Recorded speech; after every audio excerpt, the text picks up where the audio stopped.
what are some of the warning signs that someone is getting poor sleep? And specifically, how many years in your mind do you think it could potentially cut someone's lifespan? It's difficult to say sort of definitively because sleep affects so many of our bodily processes. It's quite difficult to say specifically how it would affect you, but certainly daytime sleepiness is one of the main symptoms. Yeah.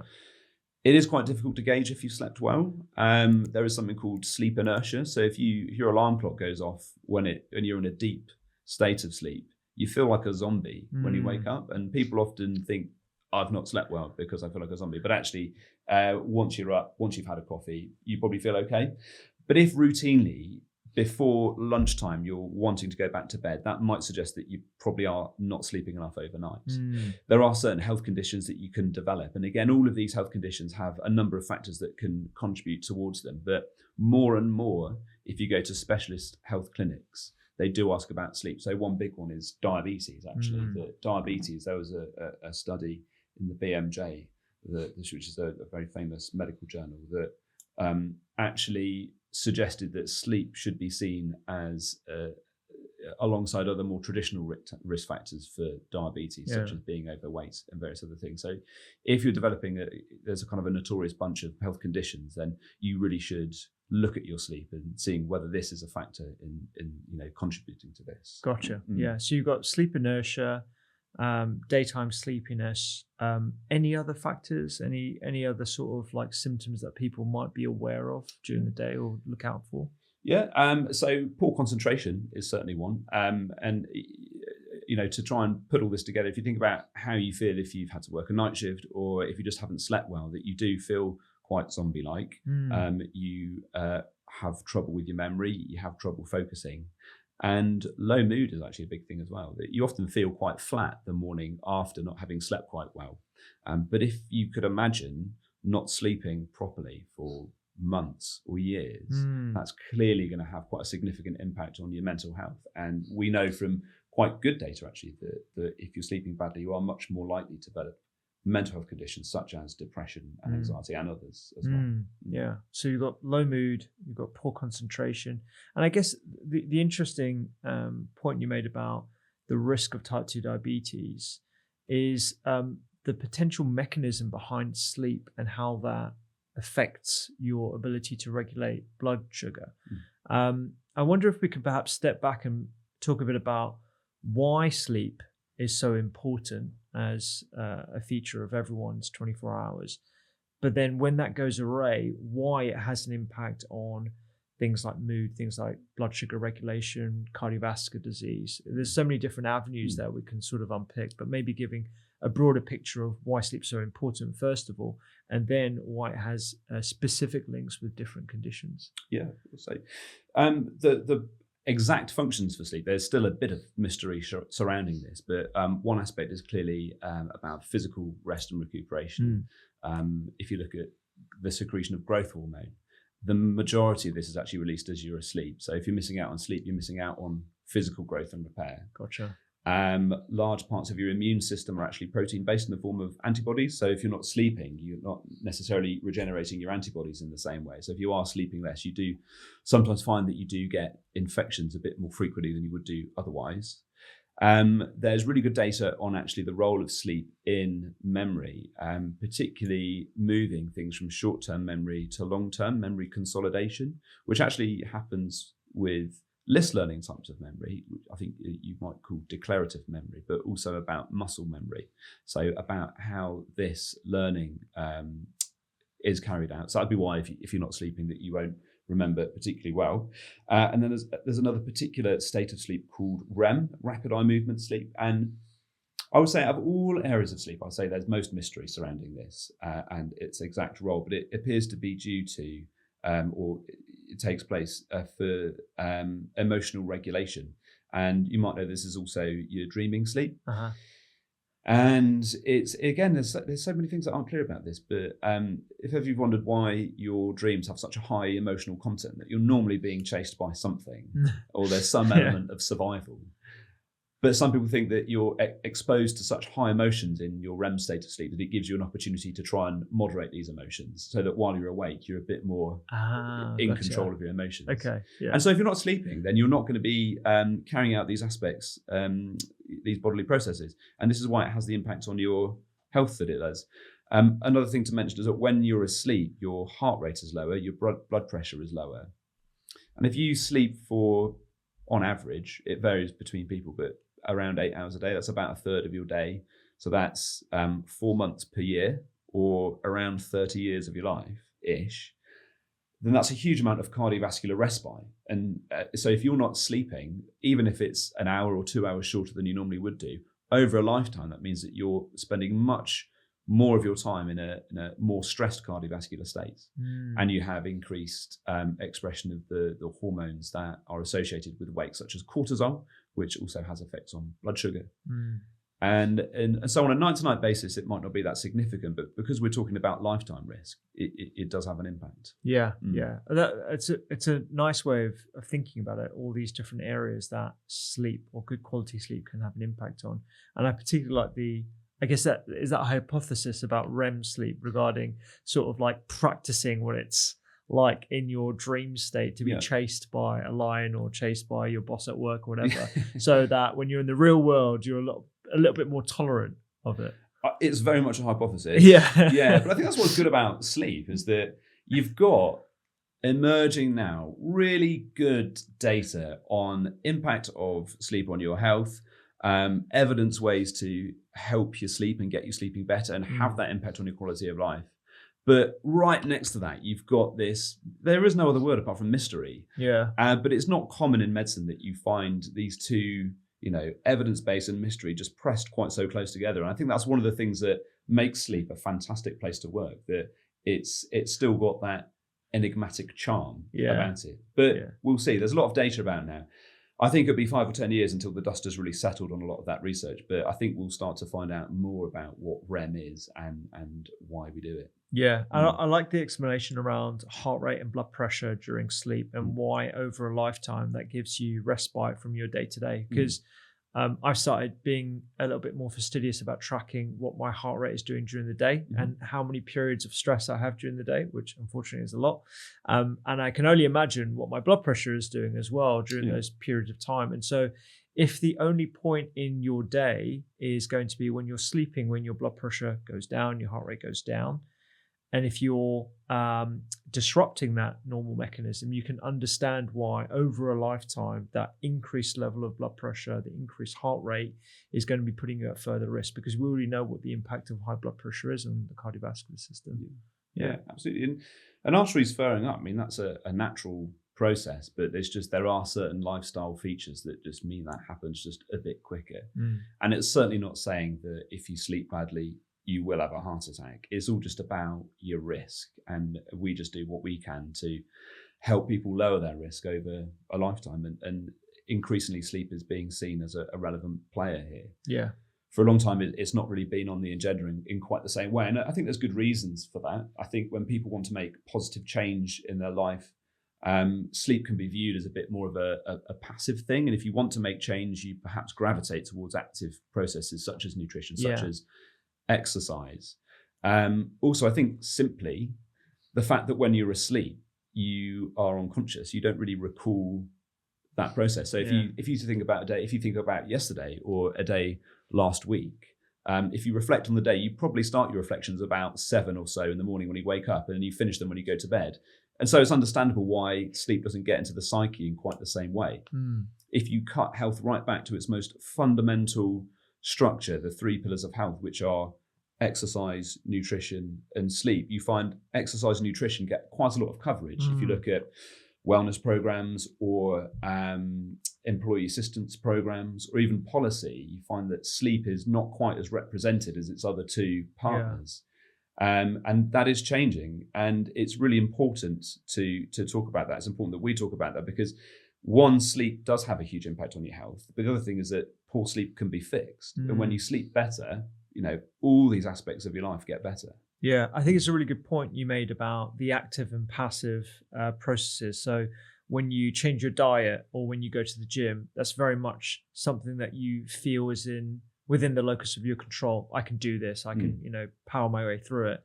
When it comes to things like sleep or reflective practices, journaling, emotional health, being reflective, mind wandering, all that kind of stuff, it's seen almost, I think, as a bit of a luxury and a bit of it's like you said, it's a passive, it seems to be more of a passive process. But as we'll go into a little bit later, there are some active things that you can do to be more proactive about improving one's sleep. Yeah, absolutely. Before we get into improving sleep, why don't we talk about these systems that control sleep? I think people have heard a lot of things around certain hormones. There's melatonin, adenosine, and the circadian rhythm. Maybe we should just sort of anchor the listener as to what all these mean and how they interact with each other. Yeah. So this is really about the control of sleep. And this is another really, I'm going to keep using the word enigmatic, but it is. Sleep is one of these things that we're often told is so important. You can survive longer without food than you can without sleep. But unlike these other processes, sleep is actually outside of our voluntary control, which is unusual. And furthermore, the harder you try and sleep, the less likely it is to happen, which is just a baffling aspect of sleep. And a lot of the frustrations that we come across in the sleep clinic are about people who are struggling to control their sleep. Either they can't sleep at night or they can't stop sleeping during the day. So we find it's really good to talk about the control of sleep. And there are, broadly speaking, two systems involved here. One is the adenosine system and one is the circadian rhythm. To start with adenosine is a chemical that your body makes when you're awake. It accumulates. The more adenosine you have, the more sleepy you feel. And the only thing that can get rid of adenosine is sleep. And so this basically is the idea that the longer you're awake, the more sleepy you feel. But you can explore this in a bit more detail if you think about what happens if you pull an all-nighter or if you do a night shift, which I'm sure you're familiar with from times in hospital. But if you stay up all day, it's normal until you cross your bedtime. When you go past your bedtime, you'll start to feel a bit tired, but you can kind of power through. But anyone who's done a night shift will tell you that the most difficult time to stay awake is probably about 3 or maybe 4 in the morning, when your brain just seems to seize. You can't do anything. You feel freezing cold. But what's unusual is that when 8 a.m. rolls around or 9 a.m., you start to feel all right. You start to feel more awake. So you've been awake for longer, but you're starting to feel more awake. So you have more adenosine, but you're feeling more awake. So clearly there's another system in play, and that is the circadian rhythm.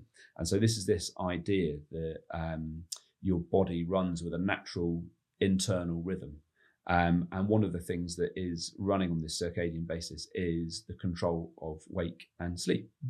And the reason this has developed is because as humans, we're so reliant on light for our activities that we're primarily visual species. So we need light to do our activities. So we've evolved to be more active during daylight hours and sleep at night. And this in trains, it's called our circadian rhythm. So it runs with its own momentum. But what's really interesting about the circadian rhythm is that this innate internal momentum runs for just longer than a day. So you think if it was based on light, it would be 24 hours, but it's actually more like 24.2. Yeah. So that means you're constantly overrunning. And so your body has to keep pulling you back in line. And what actually pulls you back in line are what's called time givers. And the most important of these is light. And this is genius, I think, that this is a way that your internal body clock stays in sync with the external moving of the season. So otherwise what would happen is, say in March, you might wake up at dawn, which is fine. But then in October, you'd find that you're waking up at something like 3 a.m. So this is how you keep in track with the seasons, which is fantastic. So yes, as I was saying, this entrains your circadian rhythm, and you have the two systems working. So circadian rhythm will start to kick up at around 7 when you wake up. It will make you feel more awake during the day, and then towards the evening, usually around a couple of hours before your normal bedtime, it will start to drop, and you'll start to feel this strong urge to sleep, because that will correspond to higher levels of adenosine. Right. And adenosine, where exactly is adenosine secreted from? So there's a bit of mystery around adenosine as well. It used to be called substance S, which I think was a much better name. They've called it adenosine now.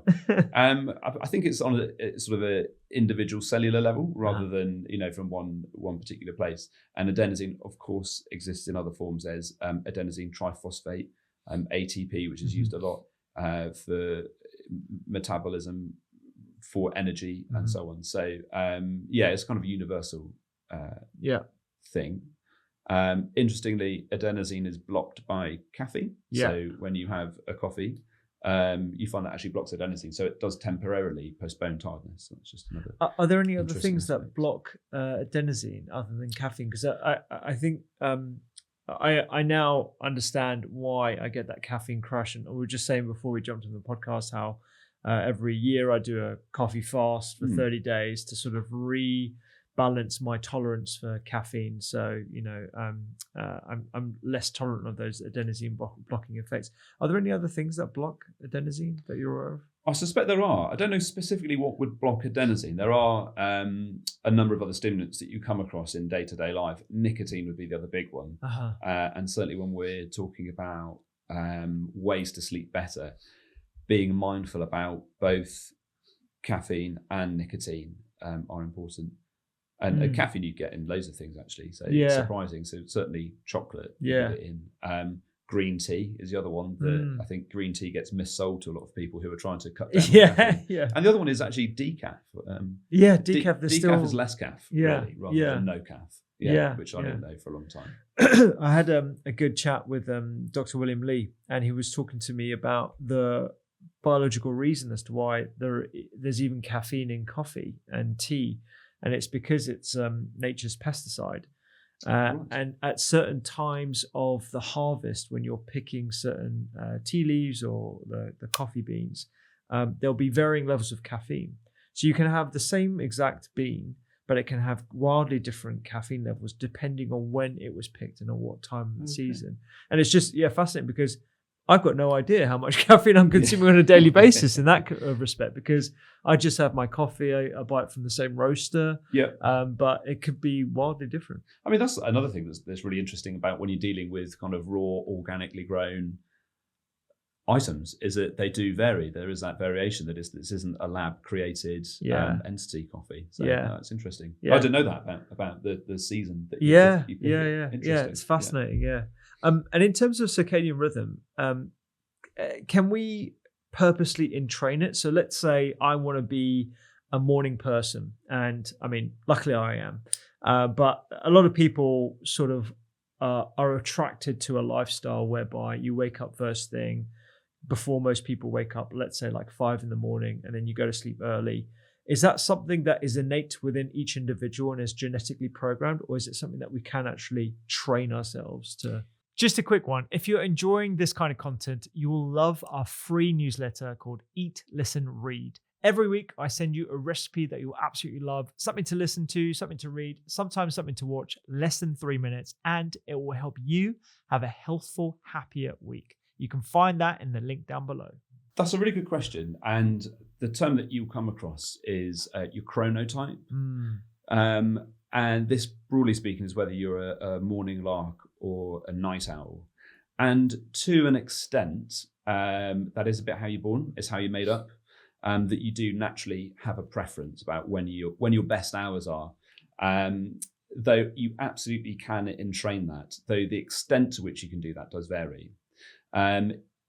If you expose yourself to ideally sunlight in around the first hour after waking, this will over time start to what you call, it will reinforce your circadian rhythm. But if the earlier you get exposed to sunlight, it's called phase shifting. So you can shift it back.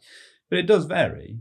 Some people will get away with absolutely entraining it. And certainly if you're very committed to this over years, you'll probably find that you become a morning person. I can't imagine there's many bakers who've retired and went, reverted back to being an evening type. I think that's probably quite unlikely. So it can be done, but I think some people find that more of an uphill struggle than others. On the subject of training, or phase shifting, maybe we should talk about jet lag here, because I always get questions about jet lag. I'm lucky that I get to go to Australia around once, twice, every 2 years. I'm at least in Australia for a good month or so. Because the family are there, and my wife's from Australia. What is jet lag, and how can we improve our tolerance of the crossing the time zones as best as possible? It's a good question. So jet lag would fall into a category of circadian rhythm disorders. So circadian rhythm disorders are either intrinsic or extrinsic. So intrinsics are if you're an extreme morning lark or an extreme night owl, you find it's quite difficult to kind of fit with society because your waking hours are in the middle of the night, so it's hard to fit in. But an extrinsic circadian rhythm disorder is a jet lag, or the other one is shift work. That's when you have inside yourself, you have quite a strong and healthy circadian rhythm, but you've basically picked yourself up and put yourself in the wrong time zone. So for that reason, they are no longer synchronized. And this is obviously more of an issue now with more air travel, but you basically have to travel over, most people would say 2 time zones really to feel that effect. And really, if you could imagine flying from, say, London and flying either east or west, if you take east first, you're going to land. And when you land, it's going to be later than your body thinks it is. Okay. And so the result is society there is going to want you to go to bed early. Yeah. And I don't know if you've ever tried to go to bed early, but it's almost impossible. Yeah. If you go into bed at 7, you're not going to sleep. Yeah. But similarly, if you fly west, when you arrive, it feels earlier. But people actually tend to do better with that. It's just like trying to go to bed later. So you can normally force yourself to stay awake. Yeah. Easier than you can force yourself to go to sleep early. Yeah. Yeah. So that's how it works. In terms of how you can deal with that, it can be really difficult. But there's 2 things really to say. One is that there's often 2 things going on when you arrive and you're tired. One is jet lag, and the other one is traveller fatigue. So if anyone has ever got an 8 or 10 hour bus, even around the same country, you're absolutely knackered when you arrive. And so you've usually got 2 things going on. But with jet lag, there's 2-pronged approach. One is to try and adapt as soon as you can and be less tired. And then the other is to try and cope better with the tiredness, because there's usually inevitably some tiredness. So you don't have to do one, you try and do both. So in terms of trying to adapt early, you can, depending on the direction that you're flying, do some partial pre-travel circadian adaptation. So you can try and basically get yourself into the destination time zone a little bit earlier. So if you wanted to phase shift and bring your bedtime earlier, a good way is something like a sunrise walk. So getting up early and going for a walk. So moderate exercise, exposed to sunlight, will actually, over a couple of days, probably just bring your bedtime naturally a little earlier, which might just offset the difficulties that you get on arrival. You can also adjust to the destination time zone as soon as you get on the aeroplane. And this is something that most airlines do anyway. I actually find it quite off-putting if you get on a plane at 8 p.m. they'll then put all the lights on. But I think what they're normally trying to do is encourage you to get into the destination time zone. And actually, when you arrive, you really want to expose yourself to as many as of these circadian time givers that you can. So sunlight is the most important one. So as soon as you wake up at a conventional time, so 7 or 8 o'clock in the morning or whatever the destination time would be, and get out into sunlight in the first hour after waking, a bit of moderate exercise. And the third thing I would suggest is actually have your meals at conventional times as well. So really try to encourage yourself to have breakfast, to have lunch, and have dinner at conventional times, because this all feeds into this circadian physiology that you have and helps get you back in sync.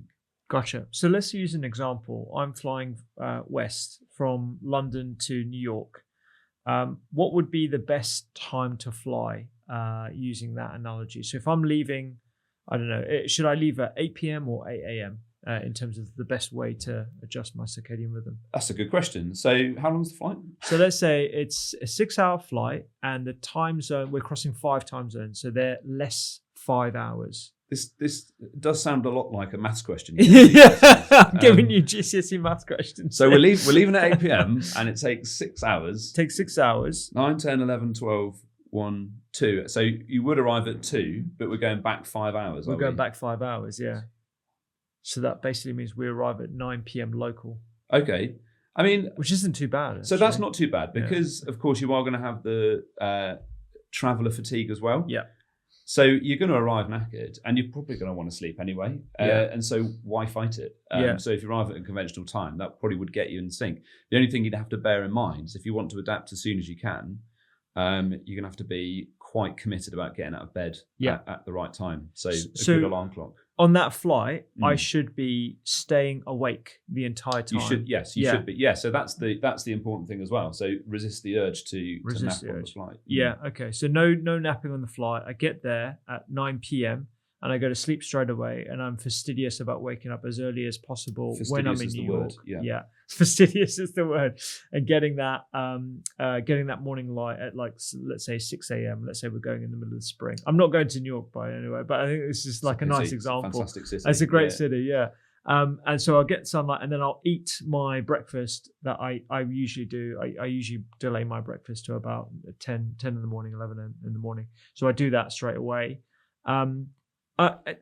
And apart from eating and sunlight, is there anything else that people should be aware of? Because my personal issue whenever I travel is that my digestive system is all over the place. Yeah. And I guess it goes back to the circadian system, whereby not just your sleep-wake cycle, but every organ in your body is trained on the circadian rhythm. So, when I usually go to the bathroom, it's going to be very different depending on where I am and what time of day it is if I've travelled. Yeah, it can it can upset the apple cart. You're absolutely right. There's more data each year in circadian biology about how physiology, your kind of biological processes, more and more appear to work on a circadian basis. This is another one of the things I think is really interesting about sleep, is because so much of our processes are circadian. Even how your pancreas works is really related to the burning of a star millions of miles away. Yeah. And again, this is where the science meets the kind of mystery of sleep, that you do get left with this quite profound feeling of oneness with the universe, that so much of what you think is actually quite a mundane process in your body relates to a star at the center of the solar system. I think it's really interesting. Yeah, totally. And conversely, let's say I'm leaving New York at the same time at 8 p.m. So there's a 6-hour flight. So if I'm using local time, that means I arrive at 2 in the morning, but we're going forward in time by 5 hours. So we actually arrive 7 a.m. London time. So you're arriving at 7 a.m., but your body thinks it's 2 in the morning. Yeah. And in that scenario, I guess you'd probably want to sleep on that flight and then just basically you're going to have to suck it up, I guess, aren't you? Unfortunately so. Yeah. And just pick the activities that are easier to stay awake with. So, sitting down and trying to do paperwork is probably a bad idea. But to be up and about, if you have any tasks that are more physical, on your feet, that's going to be much easier to do. Keep yourself out of bed. Yeah. And then, relatively early bedtime, that is going to help you. You will find it difficult on the first day. I think you have to acknowledge that. Yeah. But really, it's about looking at how you cope over the next sort of 3 days, 5 days, and trying to get you back into sync as quickly as you can. Yeah. So I avoid what's known as red eyes for that reason, because A, it's really hard to sleep on the plane. And B, even if you do fall asleep on the plane, the quality of your sleep is going to be disrupted. And when you get to your destination, you have to quickly sort of shuffle your circadian rhythm, do activities that are going to align with everything. Whereas if you had the choice in that same scenario, going New York to London, where your travel time is 6 hours and you're going ahead in time 5 hours, you'd want to leave at 8 a.m., I guess, because that way all you need to do is stay awake on that flight and then go to sleep early at your destination. Yeah, these people tend to find this easier. So staying up when you're tired is easier than falling asleep early when you're not tired. Yeah, that's the sort of the general premise. But this. You have to kind of accept that you will be quite tired, and it's a good point said about trying to sleep on the plane, that it actually isn't usually particularly good quality sleep, and people often feel cheated or shortchanged when they arrive. They feel like, I slept for the whole flight, but I'm still tired. Yeah, and it is because sleep is not just seen in terms of quantity; it is quality as well. Yeah, totally. Okay, so let's using the same example. I'm not going to do any more math. Don't worry. Excellent. So we're back home. We're in London. We're trying to get to sleep. What are the things that you talk about, particularly in your clinic, the Better Sleep Clinic? that you tell people to do to sort of encourage sleepiness and get into rhythm? Yeah. So this is an area that's usually called sleep hygiene. This is a term I really don't like because it gives you absolutely no idea about what it is. Yeah. And you often have to spend half the time trying to explain the word to patients. But really, it's the good advice, the general advice on the routines and practices that encourage good sleep, to get your mind and body into the right state for sleep, and making your bedroom the best environment for sleeping in. Often people have come across it, but I think it often looks like a very arbitrary set of rules without any explanation behind it. I think it's much easier to see it in three categories. So one is scheduling, then preparation for sleep, and then the bedroom. Right. And so scheduling really comes back to the circadian rhythm. When you can't sleep at night, you often become quite focused on that aspect. But really, if you shift your focus to earlier in the day and look about how you can reinforce the wake phase of your circadian rhythm, then this makes the sleep phase come much more naturally at night. And in terms of how you strengthen your circadian rhythm, consistency is the most important thing. And really that's around your wake up time. So bedtime, there's much more flexibility about bedtime, but waking up, you really want that to be quite set in stone. So same time during the week. And if you have to vary it, no more than an hour at the weekend. So no long lines. And so when you get that consistency, you'll find that really is reflected in your circadian rhythm. Exposing yourself to sunlight, ideally in the first hour after waking, the best way is just to get outside. If you can't do that, you can sit next to a window. There are various lights you can buy, lamps and so on, which I think there is some evidence behind, but it's never going to be as good as just getting into the sunlight. Yeah. And moderate exercise, ideally in the morning. These three things together really strengthen that circadian rhythm. So that is scheduling. And then in terms of preparation for sleep. Just a point, sorry, on the light stuff. So a lot of people have asked me about lights, I guess, in the last couple of months because of seasonal affective disorder, which some people are uniquely affected by. The quality of those lights really has an impact on the effectiveness for SAD. Is there any benefit of having one of those seasonal affective disorder lamps in your house to sort of bolster, and getting daylight to sort of bolster your training your circadian rhythm and training that sort of waking up phase? Yeah, so I think about how the reason that you have the circadian rhythm is because you need that light, and it is light at a particular wavelength. There will be benefit. I think trying to collect good evidence on this is quite difficult because there are very few objective markers of sleep. What it really comes back to is how well you feel your sleep has been, and there's quite a lot of factors involved in that. But we do know that exposure to that light, if you can't get outside, then having that around the house will help. But you certainly have to be aware of the kind of complex Venn diagram that's going on. You've got sleep in the middle, and you've got a lot of other factors around there. And again, trying to isolate just light's quite tricky. I say if you can't get outside, then having bright light is good. You do see it the other way around. So I was talking to a doctor who works with Formula One, and so they fly all the way around the world. It's really difficult because the intensity of the work is so good. They're changing time zones. They just don't sleep very well. And at times when they want to be winded down or trying to sleep, they're working in a garage where they have absolutely daylight, bright lights going on. And that really torpedoes your circadian rhythm. And so if that's what happens when it's shown to you at the wrong time, then it would imply that you will get a positive effect if it's shown during daytime. Same thing in ITU, critical care environments. The bright lights beeping, like it's going to be horrible for not just the shift workers but also the patients who are exposed to these lights. Absolutely. As well. It's a really difficult state to be in, I think. So if most of the lamps I've seen are usually quite close up. I think because you're trying to get that intensity close to your eyes, basically. But there are ways you can get them on your desk while you're working, so you do still get that exposure. So it doesn't necessarily need to be a ceiling light. It can just be. Gotcha. And from my understanding, do we have to get a particular lux intensity? So are we looking for like 10,000 lux as a minimum for those effects? Yeah, I mean, you really want the light that most closely represents or replicates sunlight. Yeah, so Yeah. intensity is part of it. Yeah. But there are often cost implications on that as well. So Yeah. sometimes you have to meet in the middle.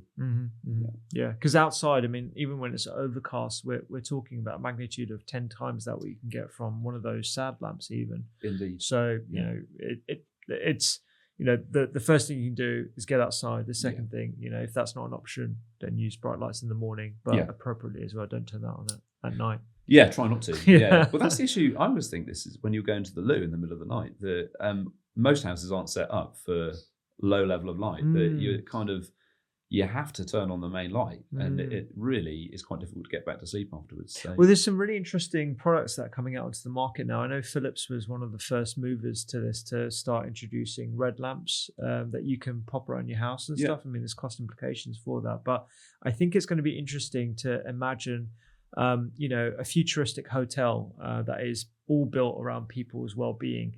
In the morning, you have these bright lights. You've got these floor-to-ceiling windows. Let's say there's an exercise equipment, all the rest of it at your fingertips.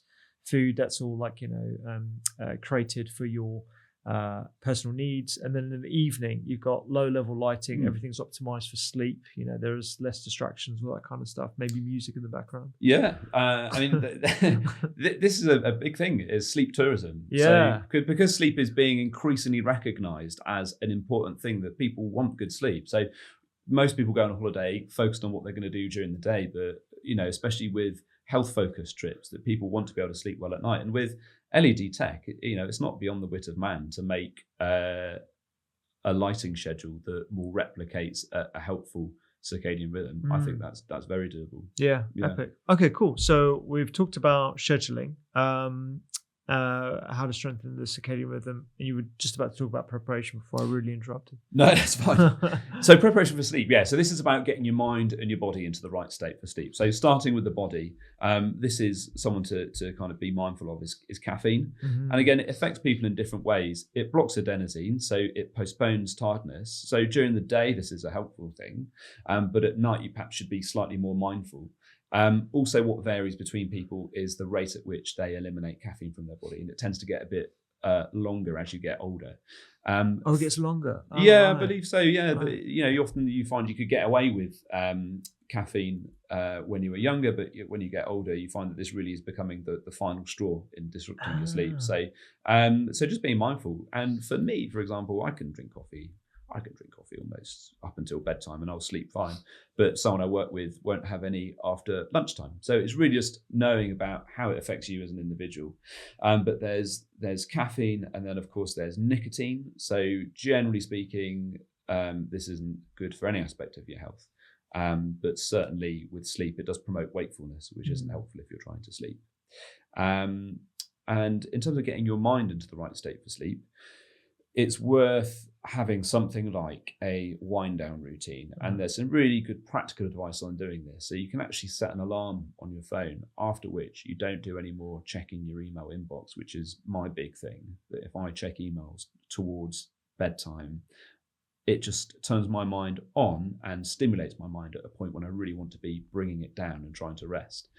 And another big thing that people do often is chat to family members in the evening. And a lot of people have quite strained family relationships, and the evening is usually the conventional time for having these conversations, but it can put you into quite an agitated state of mind. So you obviously do need to have these conversations, but perhaps trying to restructure your day so you can do these earlier on means that you're not wound up when you're trying to get into bed. Okay, so no conversations about finances or who's cooking Christmas dinner. And absolutely, all that kind of Christmas dinner. That should be that's enemy number one. Okay.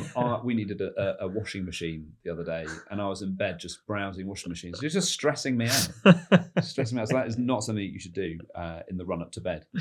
Gotcha. Are there any other sort of strategies that you recommend? Things like journaling, gratitude practices, mindfulness techniques?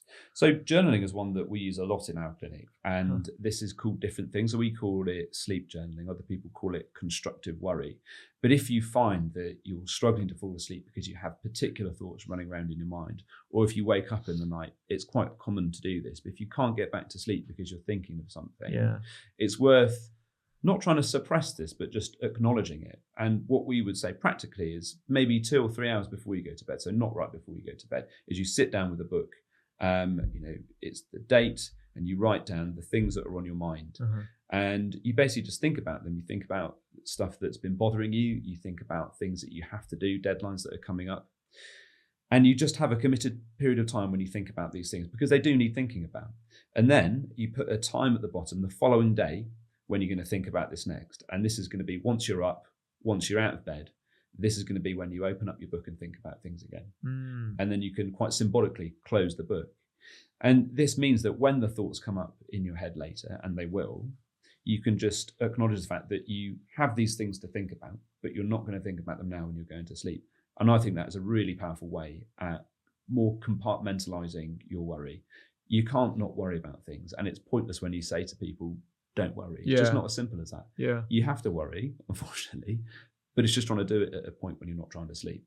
I'm going to use that because I struggle to compartmentalize a lot. And I've got a number of different pressures in different areas of my life. There's family life, there's personal life, friends, there's business, and there's a whole bunch of different threads in that. And sometimes that can all come to a head when I've got a moment to stop thinking in the evenings when I'm going to bed. And then suddenly you just get these spiraling thoughts and stuff. So having constructive, what do you call it? Constructive worry. Constructive worry. Yeah. I'm going to start using that. So it's just a book on the side, is it? And then you just write down all your worries. You could do it any way you want, really. But yeah, I use a book if ever I do it, and I do it. Yeah. Other people are much more happier you just doing it with their phone. Other people who perhaps aren't writers can just be disciplined enough to just think about it and go, I'm thinking about it now, and I'm not thinking about it later. And I think you can start with the book, and then you'll find that you are just a bit more disciplined with your thoughts, as you develop this as a skill.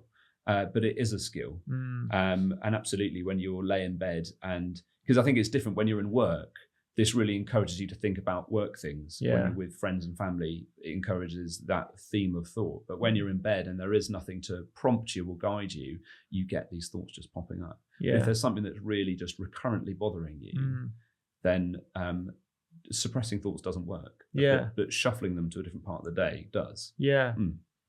What if I'm so knackered, I end up falling asleep, and then for some reason I have a micro wake in the middle of the night, I go to the bathroom, whatever, and then my thoughts start spiraling. I'm like, I've got to do that thing tomorrow. I've got to do this. Oh, I forgot about that thing that I've got to do next week. And then all of a sudden you're wide awake and you're completely wired. That I've been in that situation. Many of my patients have been in that situation as well. What do you say to that? So this is really common in insomnia. So insomnia you would categorize broadly as either being sleep onset when you can't fall asleep, or maintenance, that you can't stay asleep, and the two are clearly related. But if you can't sleep because you've woken up and then you suddenly cap the store, or for whatever reason you can't get back to sleep, we normally say something around 15 or 20 minutes. Try to sleep, but if you can't, don't beat yourself up. But certainly don't lie in bed trying to sleep or having these thoughts. You really should get up out of bed. And if you're living in the sort of place where you can get out of your bedroom and sit downstairs, that's ideal. But sitting usually in a comfortable chair away from the bed, and finding a relaxing and distracting activity to take your mind off this. So people do different things. Reading a book is really common, and you want to pick an activity that is engaging enough that it stops you thinking about these random thoughts that come into your mind, but not so engaging that it actually activates your mind. You want it definitely in that sweet spot.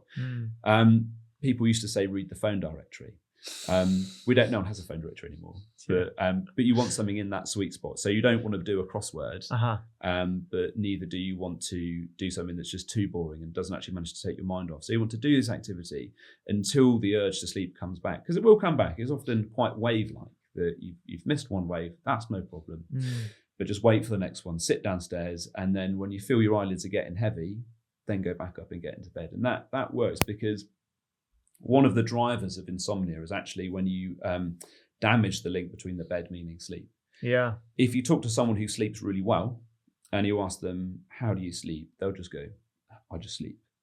there's nothing they do. They get into bed and their body knows. And it's very much like Pavlov's dog with the story that, they heard the bell and they started salivating. So your body gets into bed and should know it's time to sleep. Your adenosine's high, your circadian rhythm's low, situation's perfect. So you get into bed and that prompts your body to know, now we sleep. But in insomnia, if you spend hours and hours in bed not sleeping, that really weakens the link. So this is why, if you're not sleeping after 15 or 20 minutes, and it's really not exact, but in that kind of ballpark, just get up and go out. Yeah. And do something else.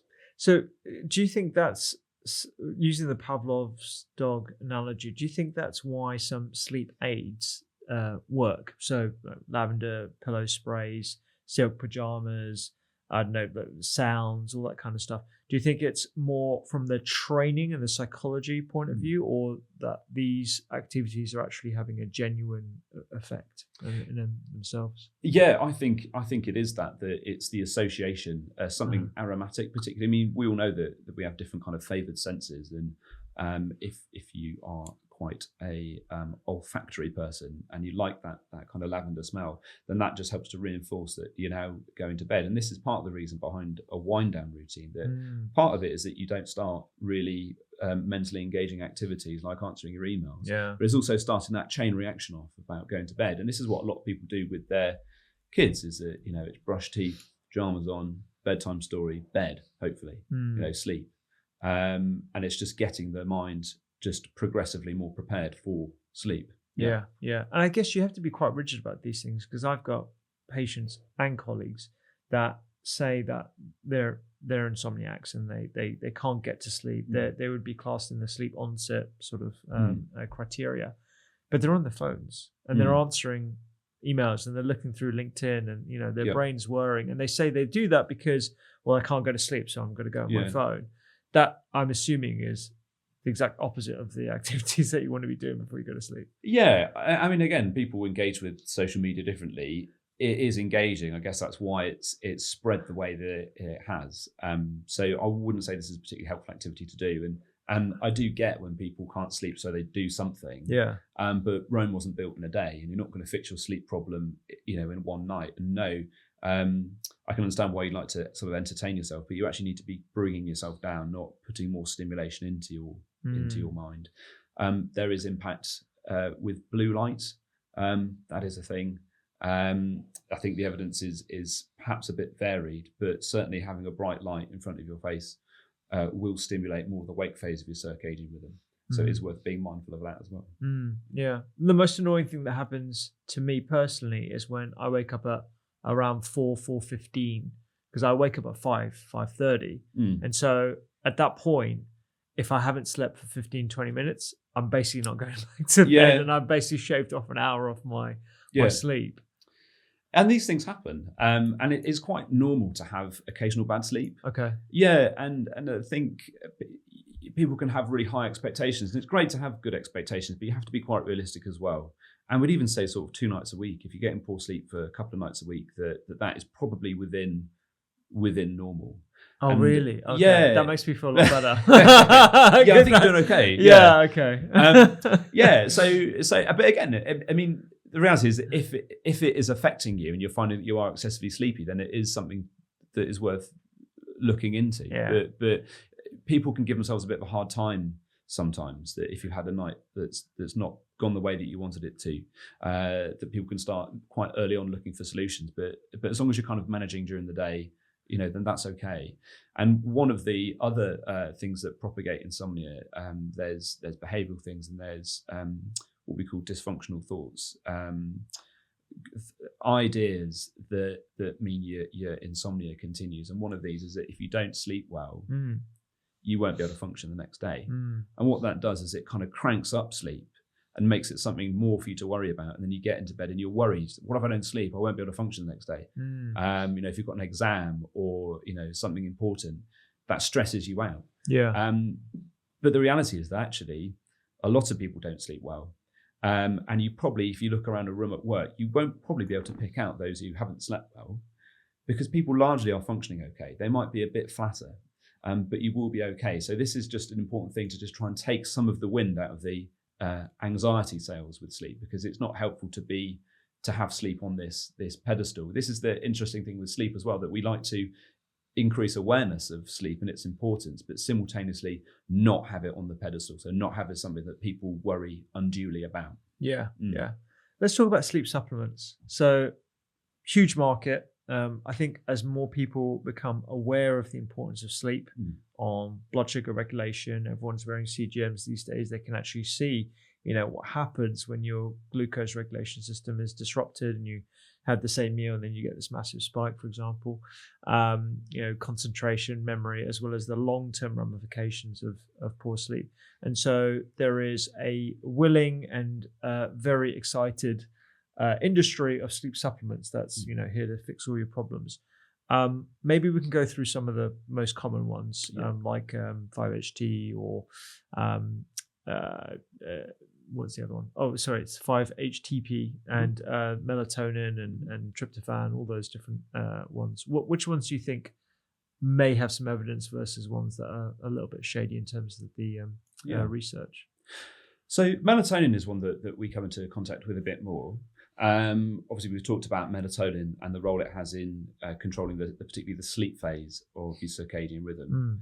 And it would certainly make sense that if you take melatonin, that you sleep a bit better. If you look at the opposite in the wake phase, the hormone is cortisol, and we know that if you give someone steroids, which is basically a cortisol tablet, that people are very much awake and alert. But actually, we haven't seen the opposite with melatonin, and there's been some quite big international studies looking into that. That actually, when you give melatonin to adults with insomnia, it really doesn't have much effect. And where there is some small evidence, it's actually evidence of a very small effect. There are some factors where it is useful. I think in over 55s, NICE do. There is evidence for. I think it's a 6-week trial of melatonin in over 55s. And in children who are neurodivergent and with sleep problems, that there is some evidence that it helps there. Gotcha. But really, the issue isn't so much that you don't have enough melatonin. It's normally because whatever your actions or behaviours during the day with regards to the circadian rhythm, with regards to exposure to the time givers, are not coordinated enough to provide for a more crisp release of melatonin at a time when you want to sleep. So that's really where the progress is not giving yourself more melatonin. It's more about coordinating your daytime with regards to sleep and making sure that is called your dim light melatonin onset, and that comes at the right time in a coordinated fashion. Right. And if you're imagining like a graph with time on the y-axis and melatonin level, where should it be rising, peaking, and coming down? Yeah, good question. So mostly it occurs about 2 hours before your normal bedtime. But there are some difficulties. This probably falls in the category of there being quite a lot of days that we need to wait for the dust to settle on, that the conclusions aren't quite so clear, because there's lots of ways that you can test where you are in your circadian rhythm. So checking for melatonin either through your saliva or urine is a way you can do it, but also skin temperature, how you process sugar loads, things like that. So there are different ways, and they don't at the moment all seem to match up exactly, and they don't always match up with subjective feelings of sleepiness. So it is, that it's going to be really useful in the future. At the moment, it's not led to a kind of a practical application. So when you said 2 hours before bed, is that the peak of melatonin, or is that when it rises? That's when it starts to rise. That's when it breaks a threshold. So that's when things are starting to happen.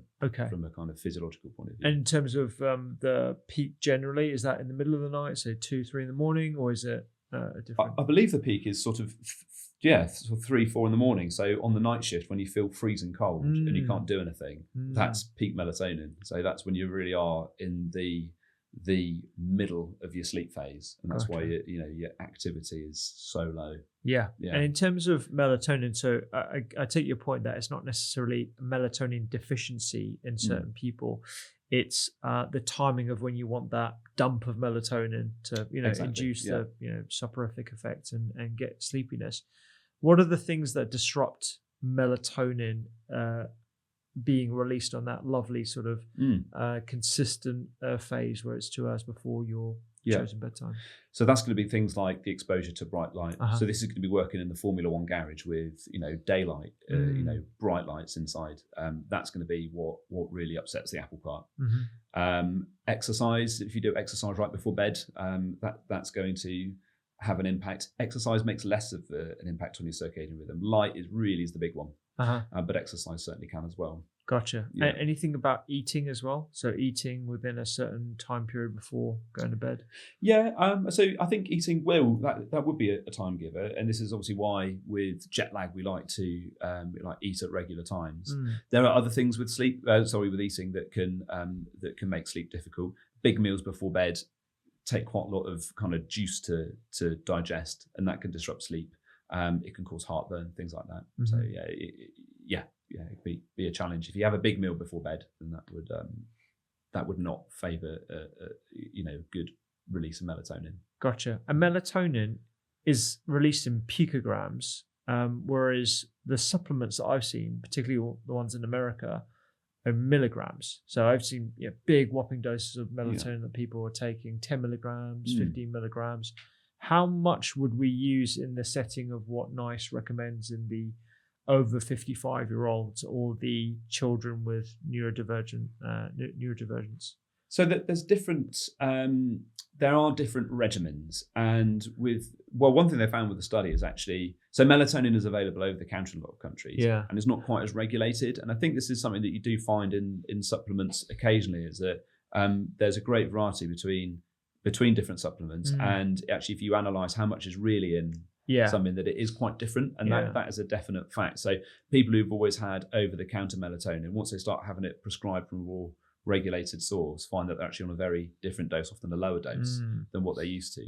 The reason the dose is quite a lot higher than the units that you'd measure it in probably relate to absorption, that either you don't absorb the full amount, or it is just metabolized a bit as you are digesting that.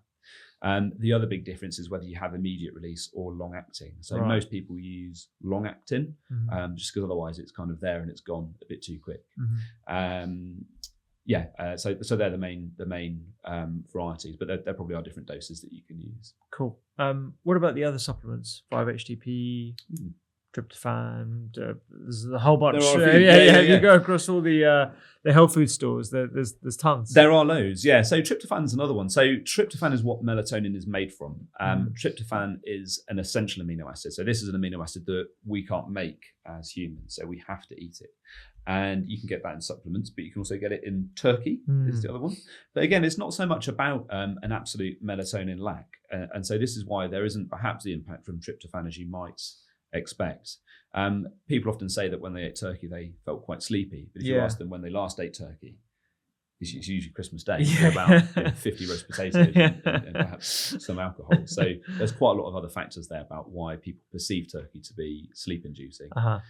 And I think that's really the line. So a lot of the supplements are there to kind of help you build your melatonin, but really the answer lies in getting nice coordinated activities that reinforce the circadian rhythm and get that melatonin dump 2 hours or so before you're trying to sleep.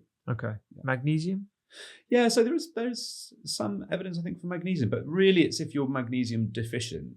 So if you're not deficient, you're probably not going to get the benefit from that. There was a study that I read which suggested that there was statistically significant improvements in your sleep, but the study design was quite unusual, and I don't think anyone's ever managed to replicate that. And I wouldn't rule out an effect from magnesium. But when you compare magnesium to other things that we know with sleep, so things like cognitive behavioral therapy for insomnia, there is huge evidence here.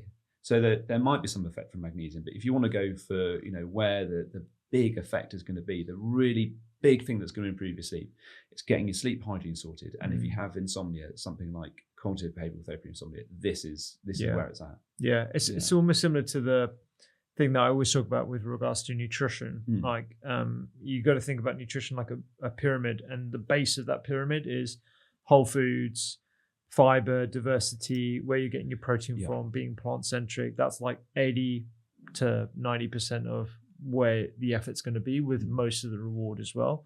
And then your supplements, and then your experiments, as I like to call them, like things like, certain mushroom blends, or posh Himalayan salt, or I don't know, different types of creamers and all that kind of stuff. Like experiments, those are all things that have limited evidence, fun to play around with as long as you're not coming to harm. But that's not where the attention should be, even though it's probably the sexiest category out of everything. And so there's probably a parallel there with what you're talking about with regards to sleep hygiene, preparation, bedroom environment, that we'll talk about briefly now as well.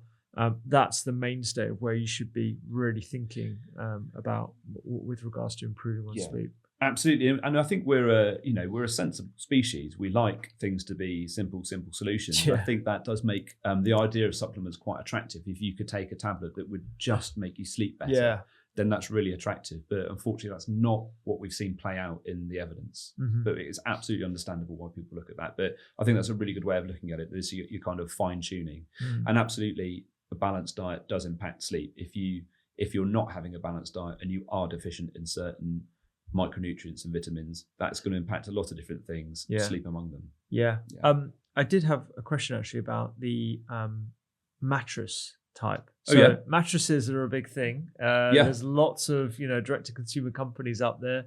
I won't name any, they don't sponsor the podcast or anything, but some of them people absolutely swear by, including Elon Musk. Does he? Yeah. What mattress does he have? He's got an 8 sleep. It's called an 8 sleep. I'm not. Sleeps 8. It's 8. It's called 8 sleep. I think it's called 8 sleep. Sleep 8. No, it's an 8 sleep. Okay. I'm not sponsored by them or anything. There's no affiliation whatsoever. You might get a phone call later. But I might do. Yeah, but Elon Musk goes on about it. So does Mark Zuckerberg. A whole bunch of people in America swear by their 8 sleep because it's temperature controlled. Right. Okay. There's some incredible tech. Something to do with the springiness of the mattress. I don't know. I haven't got one. They haven't sent me one. But what do you make of those? Do you think that they might have an impact? So I can speak from my own personal experience, and we got a new mattress, and it was life-changing. Oh, really? And again, I'm not sponsored by it. But the big difference with us is that my wife and I have quite different sleeping habits, and she will get up and go to the loo and then get back into bed very much like a WWF wrestler, and it'll wake me up. So we've got one that's got pocket springs. I do feel like a mattress salesman. They've got pocket springs, so you don't get the transference. The ripple, right? Yeah. It's completely changed how I sleep. That's brilliant. Yeah. So if partner disturbance is what it's called, is a thing, then it is something to consider. You do have to consider the cost. It's some of them are expensive, but you can get quite good pocket sprung mattresses that do reduce that. Interesting. Yeah, and temperature control is another one, particularly because around the perimenopause and menopause, you do get a lot of disruption from sleep, and there's different reasons for that. But one is hot flushes temperature control, and there are certain mattresses that make that less of an issue. You aren't going to eliminate it completely, but if there are some extremes where the mattress is very much flat against your skin, that's quite difficult. Whereas if you get those with some sort of recessed, almost guttering through, that does allow it to breathe a bit more and the surface to be slightly cooler. Again, there are relevant cost implications there, but it's something to consider. That's really interesting. On the same vein as the menopause, for people who still have menstrual cycles, when there's fluctuations in temperature, that can also disrupt sleep. Are there any other sort of things, perhaps beyond mattresses, that have this cooling technology that you recommend for people who are finding it really disruptive? So generally looking at your bedclothes is important. So if you have layers, that means you can control the temperature a bit better. Certain sleepwear is certainly better for taking away temperature and also wicking away sweat if you find that's an issue. And temperature is important. So when you fall asleep, when you go from your wake phase to your sleep phase, that is associated with a drop in your core body temperature of around 0.5 to 1.5 degrees. All right. So this is why a cool bedroom is important. This is also why when it's hot, you can't sleep. So when it's cold, it's a bit uncomfortable, but you'll fall asleep eventually. Yeah. When it's hot, you can forget it. Yeah. Because your body's not able to make that transition temperature-wise. I wonder how people who live in hot countries without the luxury of aircon have managed. I mean, I guess it's probably just growing up in that environment where they can actually sleep. Yeah, I think it'd be the familiarity. And you certainly do see changes in people's sleep patterns. They tend to be more biphasic in that you'll have a shorter sleep overnight, but you'll get up in a way that means you can make the most of daylight but tolerable temperatures, and then you'll take a siesta in the middle of the day. So this is very much a culture, a Mediterranean culture, and that's just one of the ways that humans adapt for the environment in which they live. Yeah. Are there any other gadgets that you swear by? Like I use a sleep mask. Okay. But it's one that's got it looks like a training bra because it's got cups, so it doesn't interfere. Pressure on your eyes, do you? Exactly. Yeah. I mean, it looks really strange, like when it's on my wife made some comments, but it's really good because it doesn't affect I don't have the pressure on my eyes. I don't get like any sleep mucus in all that kind of stuff. Yeah, sure. So I use that, and every now and then I will use earplugs, but I don't like the pressure on my ears and stuff. But are there any other sort of gadgets that you've come across? I think that's good to try and recreate the ideal sleeping environment. So you do want it dark, and there's even evidence that even if this isn't light that's waking you up, your mind still perceives that through your eyelids. So trying to make the room as dark as possible. So that's really sensible. And I'm similar. I actually get on quite badly with eye masks just because I don't like the pressure. I don't know, I've got protruding eyeballs or something. They don't work so well with me. And I'm exactly the same with earplugs. That I find they're a bit uncomfortable in my ears. But you can get noise cancelling headphones over the top. So things, and it really is about personal preference.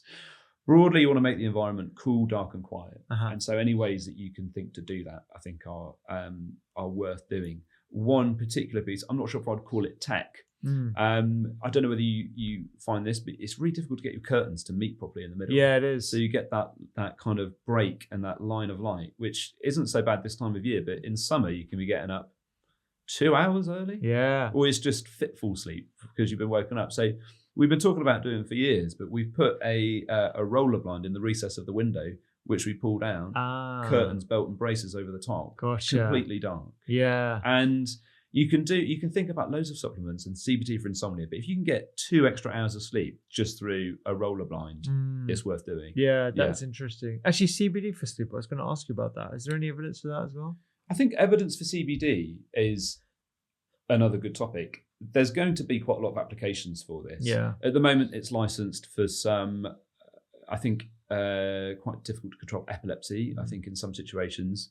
I think waiting for good evidence base to come through is going to be important. There's a lot of financial drivers, I think, about making this work. And I haven't actually looked at the data in too much detail, but I think waiting for some big studies will be interesting and the impact it will have on sleep. I mean, even with other sleeping tablets, it's still not entirely clear the impact that it has because you do fall asleep quicker, but it's not generally the best quality sleep. There's something called sleep architecture. So this is, you have different states of sleep. Sleep's broadly divided into REM or non-REM. Non-REM has 3 categories and you go through these stages in a sequence. And that's a sleep cycle. And then over a night, that would be called your sleep architecture. But it does influence the distribution and of the different states of sleep that you have in total. And so you can see it in more simple terms about, do you sleep more, but do you sleep better? I think is going to be a bit more difficult to answer, but we'll see. How long is each cycle and how many cycles do we tend to go through? Good question. So a cycle is on average about 90 minutes. And interestingly, at the end of a cycle, you wake up. You might not be aware that you have, but if you put the electrodes on someone's head, you can see that they are very much awake. And this is thought to be an evolutionary thing. So if you were to sleep for, say, 8 hours or 9 hours, that's actually quite a long time for a mammal to be lay on the floor. Yeah. So the idea is that you wake up after a cycle and you can reassess the situation. Yeah. And check there's no predators. Yeah. And go back to sleep. And actually, the people who will notice this the most are people who've got a child who's around 4 months old. So at 4 months, a child has become aware enough of the world that once they wake up, they can't self-soothe. But they are aware and they cry. And this is called 4 month sleep regression. It's a really difficult period to go through as a new parent. And that's one sleep cycle child wakes, won't self-soothe, and then you have to try and get them off to sleep again. Gotcha. Yeah. So you've got to try and get this the same sleep cycle as your. You could do that. That's, I don't think that's been tried before, but that's a very interesting strategy. You could try that. Yeah. And in terms of those cycles, so there was an opinion that you can sleep in according to your cycle length at various points during the day. Let's assuming you can recreate those ideal scenarios of cool, dark, and quiet, and all the other things around. Well, I guess you can't really control daylight and stuff. But is that true? Can you sleep in 90-minute cycles if that's your cycle length throughout the 24-hour period? So that is the theory. That is an approach rather that some people can do.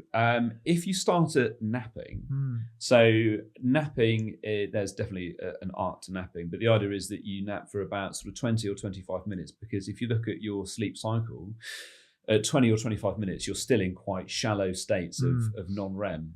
What you want to avoid is going into deep non-REM 3, because this is the really deep state of sleep. And this is the state that if you try and wake up in this state, you feel like a zombie. You have sleep inertia. It could take you an hour to kind of wake up properly. So at 20, 25 minutes, you're only having light sleep, which definitely makes you feel more energized, helps your focus, helps your concentration. So this is really good. If you want to sleep for longer, you're better off doing a whole 90 minutes and trying to get a whole sleep cycle in. The difficulty there is that not everyone is 90 minutes. Indeed, even throughout a night, not all of your cycles are going to be 90 minutes. Yeah. But what you can do is you could set an alarm for sort of around that time. So the chances are you are going to be in a lighter state of sleep. Yeah. Or what is more likely, REM. So REM is usually how you finish most sleep cycles, and that is it's your vivid dreaming sleep, but it does tend to be a slightly shallower state. Gotcha. Yeah. We've got this far. We haven't talked about food. So nutrition for sleep, is that a thing? Is that, because I'm always asked, are there any sort of ingredients that I can consume for sleep? And my sort of thinking about it is, well, it's really about when you're eating food rather than specific foods that are going to, improve the architecture of sleep. I could be wrong. Yeah, no, that's right. I mean, having a big meal before bed generally doesn't help. There are cultural considerations here as well. So lots of cultures do eat the main meal at night. Not everyone does. Yeah. So that has to be taken into account. But having the main meal earlier in the day is better.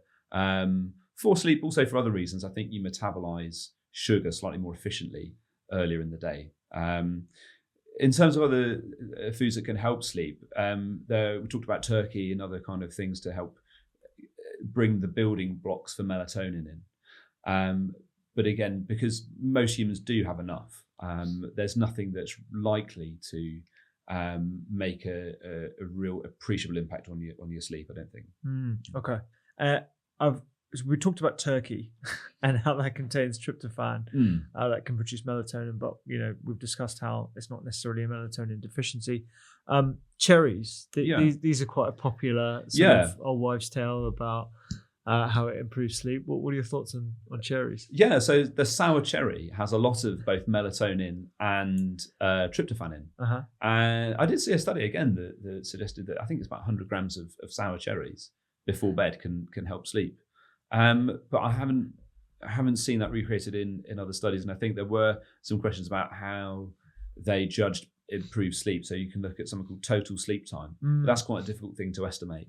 And I think they were suggesting that it was in the order of short minutes that your sleep was improved. But to get that kind of precision, you'd normally need quite good tech to kind of see when you fell asleep and when you woke up. Right. I still like the idea of eating cherries before bed, but I'm not sure on the physiology how much that would help. In biohacking circles, there is a theory that having a bit of raw honey before bed is important for sleep maintenance as well. I'm not too sure why, or again, if there's any evidence for that. The suggestion is that it keeps your glucose levels nice and steady, because in the middle of the night you might experience a drop because of the absence of food. And the raw honey, for some reason, maintains your blood glucose level throughout the entire night, which, from my perspective, doesn't make sense physiologically, but maybe there's some other elements of raw honey that can improve sleep. I think that's an interesting idea, and especially now with a lot of the patches you can wear that can do continuous glucose monitoring, it would be interesting to see that. We know that we're all different. I'm sure there are some individuals who do drop their blood sugar overnight. and this is a big approach to healthcare now, is trying to be individualized in Yeah. how you approach problems. And it would be really interesting to see on a population level if there are a significant number of people who are dropping their sugar overnight. We know that we wake up after a sleep cycle, but perhaps on those occasions when you wake up and you can't get back to sleep, could low blood sugar be an element in that? That'd be interesting to see. Yeah. And something that's kind of a longer acting sugar, such as honey, that would be interesting to see. There are other factors here. I think there's a lot of anxiety that you can have about sleep, and actually feeling that there's elements of your sleep that you're in control with. If you want to have a particular diet or particular ritual before bed, and that puts you back in the driving seat of your sleep, then that's probably relevant as well. Yeah. So I think there's probably a few things that might explain why people find that the honey helps with their sleep. But if they do find that it helps, then I think you have to accept that people are individuals, and if it helps them, there might be a more individual physiological answer about why that works for them. Yeah. If we metabolize sugar more efficiently in early hours during the day, is there an argument for having a quote unquote low carb meal in the evenings so you're less disruptive of your sleep overnight? Or is that, again, something that is more theoretical rather than proven out? I don't know. I mean, I think certainly from a sort of a general, because you can't really extract sleep from general health, it kind of fits in with everything. And having a high carb meal, I think for other aspects of health, blood sugar management, weight management, might not be the best choice. If you've got the choice to have a higher carb meal earlier in the day, then probably more for general health that would help. Yeah. But I think this is one of the things I think it'd be interesting to see with the blood sugar management, because it does give you the ability to get population level data. Yeah. I think we're going to do that again with sleep wearable technology. The technology is perhaps not quite at that kind of accuracy threshold just yet, but I don't really see any other way that we're going to get really interesting population level data without using wearable technology. Yeah. But I think that tech is going to improve. I mean, it's improving every year. Yeah. And so seeing that with other blood sugar managements, I think is going to be really interesting. So yeah, we will wait to see what comes back from that. On the note about tech, is there any and you can say any companies, we're not sponsored by any of them, but are there any sort of promising companies that you're aware of on the horizon that are doing some interesting thing with regards to more accurately measuring sleep architecture at home? Yeah, sleep architecture is a difficult thing to get accurate. So we use, when we do our home sleep tests, mainly for sleep apnea, we use quite specific, quite developed devices which measure quite a lot of things. But even there, we have to send them to our sleep physiologist, our sleep scientist, to actually look through the raw data and recode lots of things. But every year, if you look at hospital technology, it started off enormous machines and got smaller and smaller and smaller and got more automated. So it is going to happen. I think the tipping point is going to be, in terms of what companies do it, is when the focus perhaps shifts a bit more to what, as a scientist, you might find is useful population data to get, rather than what an individual wants to find out about their own health. Because I think at the moment, most tech, I think, is catering for the consumer. So I think if there's going to be a device manufacturer who wants to help on a population level, I think their approach to the tech might be a bit different. But we'll wait and see. And it will definitely come. Yeah. But I don't think it's quite there yet. Yeah. I use an Oura ring. Again, I was gifted it probably about 5 years ago now. It's the only, as you can see, I don't wear a watch or anything. I don't have any tech, and I wear a CGM intermittently just because I like the data and just doing a little experiment. But I've used this for a number of years now, and I'm aware of the inaccuracy of it. But what it does give me is a trend. So I can probably be intuitive in the morning when I wake up about whether I've had good sleep or not. But it just gives me some numbers, and I'm kind of numbers driven. Similarly, some people will find that quite anxiety provoking, and it will disrupt their entire day if they figure out that their numbers aren't quite right. So I think it's appropriate for certain people. Yes. But this trend, the trends that this has given me access to, has given me a lot more information about what does and does not disrupt my sleep. So eating earlier for me, massive help. Not drinking alcohol, massive help. I mean, you could also say these are just simple things that you should be doing anyway. Yeah. And I think that data the trends are useful, and certainly on population level, while there might be some developments needed in accuracy, that doesn't mean that the data isn't in any way useful. I think it's really useful because on the population level, a lot of that will cancel out. And certainly, this might be accurate for you as an individual. So I think it's. I've got a watch that claims to be smart. Oh, really? Yeah, it does occasionally. I did a talk the other day, and it told me to calm down on the way up, which I find particularly helpful. Maybe that's you're triggered to do some breathing exercises just before doing it. Herbal teas. So lots of different teas out there, different tea blends. Valerian root, lavender, all these different compounds, sort of stemming from medical herbalism. Any of those that you think are good or useful? I think this is another one that if you find it helps you as an individual, then you should use it. There's certainly no harm in using them, and I think there is more definite benefit in like what we were saying about the Pavlov's dog and that kind of conditioning that you can get, that this means we're about to go to sleep. I think there's definite use for that. In the same way, when I smell a coffee, I feel awake. Yeah, I haven't had any of it. Yeah, and in the same way, if you're going to have an aromatic tea before bed, this is going to be, if you're using that consistently, this is going to help with your sleep. Yeah, brilliant. Look, we've covered so much. There's so many more things we can go into. CBT. I mean, from my understanding and of the literature to date, that's still the gold standard when it comes to treatments for sleep disorders. Yes, indeed. Yeah. So for insomnia, this is the gold standard treatment recommended by NHS, NICE, the British Sleep Society, the American Association of Sleep Medicine. So everyone's quite in agreement about this.